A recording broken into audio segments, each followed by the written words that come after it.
"Hello, Violet dear," Irma said soothingly into my phone's speaker. "Irma?" My reply was laced with apprehension. "It's lovely to hear you sounding so suspicious."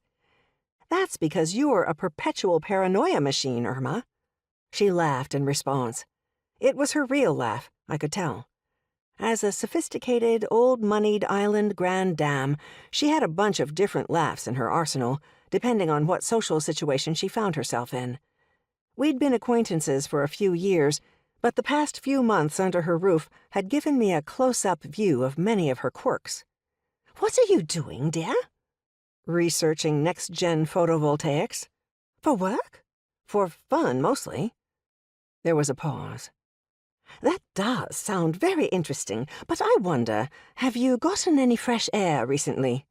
"Nope." I couldn't have squished the satisfaction out of my voice even if I wanted to. A heavy sigh was Irma's response. "Could you, perhaps, pack it in for the day? It's almost 8 o'clock, you know." "And do what? Uphill both ways hiking? Jewel heist? Tractor recombobulating?" "Yes, that does all sound like fun, but I actually wanted you to see the aquatic park villas on the east side of the island." "I have no idea what that means." "That's why you have to come and see them." I could hear some mumbling in the background. "Oh, yes, and Geraldine has a friend with a minor technical problem." "Irma." I pinched the bridge of my nose. "Can't they call tech support?" "It's an interesting technical problem." "How so?" I tried not to let my curiosity flutter to life, but it was a challenge. Spreadsheets and budget talk and meetings were all a bad substitute for getting my hands on an electronic gizmo and coaxing it back to life. "Their robot vacuum cleaner is having a few hiccups." "Really?" I said, making sure my voice contained no interest whatsoever. "Yes, dear. I might have mentioned how good you are with electronic doodads. Do you mind?